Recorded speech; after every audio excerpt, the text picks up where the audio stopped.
होता तो वो छोटे से गेस्ट हाउस में आकर सुसाइड क्यों करते, अपने कमरे में करते। और कहा यह भी जा रहा है कि वो जिस दिन जिस कमरे में आत्महत्या करने की बात कही जा रही है वहां पर वो कभी आमतौर पर आराम नहीं किया करते थे।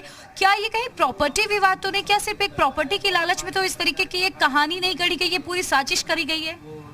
हो सकता है, कोई बड़ी बात नहीं है, क्योंकि अनादिकाल से जर जोर जमीन की विवाद चली आ रही है, तो बिल्कुल हो सकता है। हम उसी की जांच की बात कर रहे हैं। हमारी योगी जी से आग्रह है, क्योंकि मेरे भाई हैं, वो मेरे बहुत प्रिय हैं और निसंदेह वो इस मठ से जुड़े रहे, नरेंद्र गिरि जी महाराज से वो जुड़े रहे। तो उनसे मेरा आग्रह है कि इस केस को और इस पूरी घटना को, क्योंकि एक व्यक्ति की हत्या नहीं है, समाज की हत्या है। एक व्यक्ति की हत्या नहीं है, परंपरा की हत्या है। एक व्यक्ति की हत्या नहीं है, संस्कृति की हत्या है। एक व्यक्ति की हत्या नहीं, संस्कार की हत्या है। एक व्यक्ति की हत्या नहीं, पूरे साधु समाज और सनातन धर्म की प्रतिष्ठा की हत्या है। इसलिए उनकी हत्या या उनकी जो मौत हुई है साजिश के तहत, उसकी पूरी खुलासा, पूरी 100% जो जांच है वो पारदर्शिता से समाज के बीच में आनी चाहिए। आज जिस प्रकार से आप प्रमुखता से इस खबर को पूरी दुनिया में दिखा रहे हो, पूरे लोग देख रहे हैं, सब हताहत हैं, करोड़ों लोग हम लोगों के अनुयायी हैं, करोड़ों लोग मुझे जानते हैं। मैं निरंजनी अखाड़े का आचार्य हूँ, निरंजनी अखाड़े के श्री महंत हैं, आनंद अखाड़े के आचार्य हैं।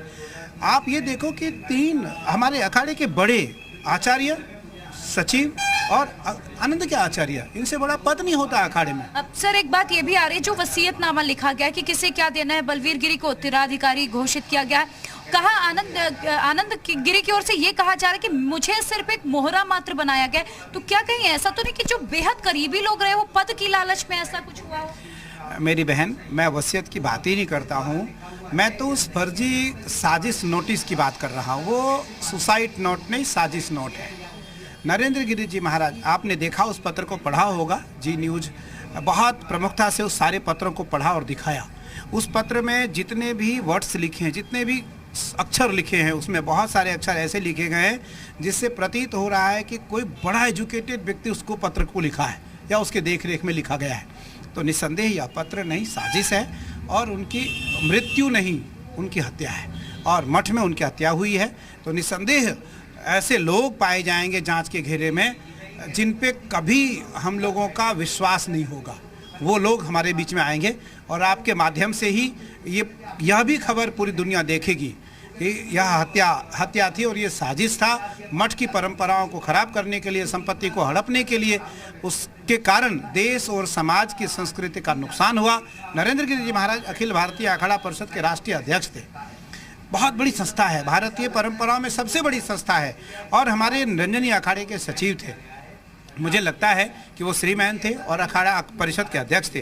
तो एक परंपरा की हत्या हुई है, एक परंपरा की। सवाल तो ये भी उठता है कि मठ के भीतर ही पूरी साजिश होती रही, जो करीबी लोग हैं, जो विश्वास पात्र लोग रहे होंगे, वो साजिश की गई। तो क्या, जैसे कि आपने बताया कि आपके बेहद करीबी हैं, कुछ भी होता था वो आपको शेयर किया करते थे, आपकी आखिरी बार उनसे बातचीत कब हुई? क्या आपको कभी उनके बर्ताव से ऐसा लगा कि उनके खिलाफ कोई साजिश लग रही है या कुछ चल रहा है उनके मन में? ऐसा नहीं, मुझे पूरा यकीन है।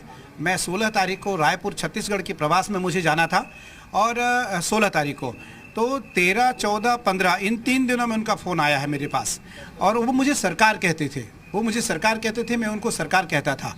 और लगभग देश की जितनी घटना उनके सामने आई, क्योंकि घटना उनके सामने आई, समस्या उनके सामने रही 2006 से 2021 तक कुछ ना कुछ परिस्थितियाँ उनकी गड़बड़ रही, मैं हर परिस्थिति में उनका साथ दिया। तो 12, 13, 14 मुझे ध्यान नहीं है, फ़ोन में ज़रूर डिटेल होगा मेरे पास फ़ोन आया कि सरकार मैं 2-3 दिन में हरिद्वार आ रहा हूँ। मैंने पूज्य रविंद्रपुरी जी को बताया कि नरेंद्र गिरि जी महाराज का फ़ोन आया था और वो 2-3 दिन में हरिद्वार आने वाले हैं। आप ये देखो, उन्होंने पत्र में ये भी जिक्र किया है कि मैं 13 तारीख को भी आत्महत्या करने वाला था, लेकिन मैं नहीं कर पाया। और फिर आपको याद होगा, अगर आपने पत्र देखा, फिर उस डेट को काटा गया, दूसरी डेट भी मेंशन की गई। कई ऐसे शब्द हमें पूरे लेटर में मिले जिन्हें कई बार काटा गया और फिर उसकी जगह एक नए शब्द का इस्तेमाल हुआ। मैं तो देखो एक बात आचार्य हूँ, डंके की चोट पर यह बात बता रहा हूँ कि ये सुसाइड नोट नहीं, साजिश नोट है और इसकी जाँच फॉरेंसिक जब निकल करके आएगी तो आप देखना, इसमें बड़े बड़े धुरंधर लोग पाए जाएंगे जिन्होंने उनको मारा है, जिनसे उनका लेन देन का संबंध होगा, जिनसे उनका स्वार्थ होगा, जिनसे उनका स्वार्थ सिद्ध नहीं हो पा रहा था या नहीं कर पा रहे थे, अब वो थक चुके थे, अब वो बूढ़े हो चुके थे, अब उनका घुटना काम करना बंद कर दिया था, अब उतनी मजबूत नहीं थे वो। 2013 के बाद वो कमज़ोर होते गए। हम लोग आपस में दोनों बात करते थे कुंभ में भी कि उनकी हड्डियां दिखने लगी थी, वो चल नहीं पा रहे थे, नहीं तो वो बहुत मजबूत थे।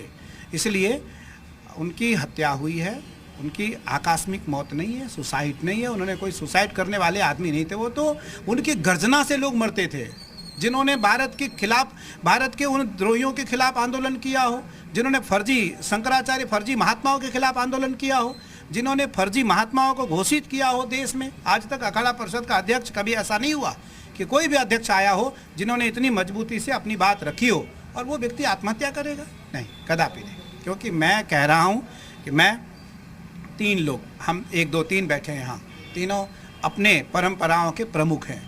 मैं आचार्य निरंजनी का आचार्य हूँ, आप आनंद के आचार्य हैं और आप निरंजनी के श्री महंत हैं। ये हमारा पंच है, हमारे श्री महंत हैं।